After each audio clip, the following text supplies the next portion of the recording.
And tonight we are going to kick things off with our first series of readers from Century High School. I want to welcome to the stage Emma Riley. Emma will be performing 17 by Rudy Francisco. Thank you. This is a poem by one of my favorite authors. So if you were to find an old calendar, like strap it to a hospital bed, like tie it down by its weekends and then C-section the belly of 1999, there you'd find the 17-year-old version of me. Back when I was a tsunami of awkward moments splashing against the shoreline of Rochelle Moss, a young lady who introduced my jaw to the floor whenever she floated into our first period classroom.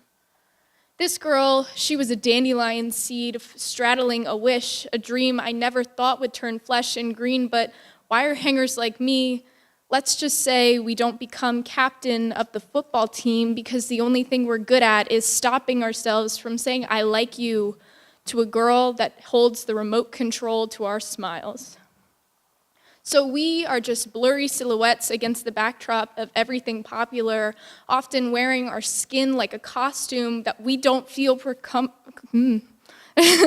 we didn't feel comfortable pretending to be anyways. We swallow earthquakes and then tremble at the smell of perfume. We are bashful, we are tongue-tied, we are nervous in high definition. So the question is, if a boy falls for a girl that's out of his league, does he make a sound? The answer is hell and the first two letters of nothing. When I was a senior, I was a pocket of chalk dust.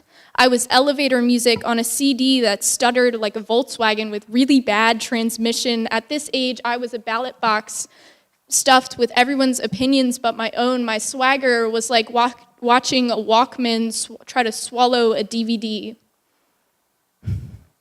At this age, I walked as if the ground would feel concerned about my footsteps, and if I could find a way to write a letter to that boy, that old sweater with itchy sleeves I would soon grow out of, I would say, there will be days when you feel like a peacock with no feathers, when you feel flightless and undeserving of attention, but you have to stop getting out of bed like you're an oil spill. You're not a flat tire at 2 a.m., so stop pretending that you're an accident. Rudy, you're not an accident. Rudy, you're an apple on a pine tree in a room full of lemons, and you come from a long line of Swiss Army pocket knives, men who are small, sharp, and dangerous when not handled carefully. Some days, I wish that my arms were 12 years long so that I could reach all the way back there and shake you by the shoulders and say, listen, you are the main character in a movie I watch every time I see the back of my eyelids.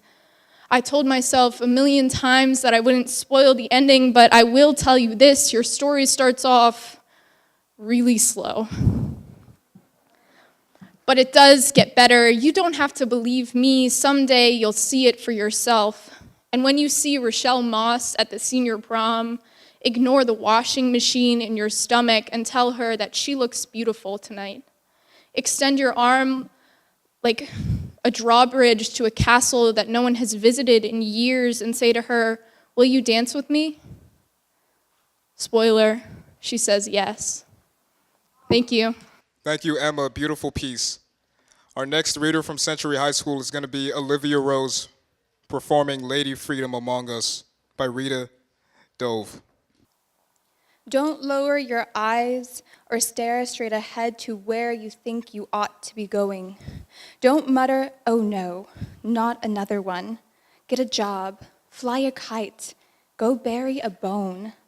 With her old-fashioned sandals and her laden skirts, with her stained cheeks and whiskers and heaped-up trinkets, she has risen among us in blunt reproach. She has fitted her hair under a hand-me-down cap and spruced it up with feathers and stars.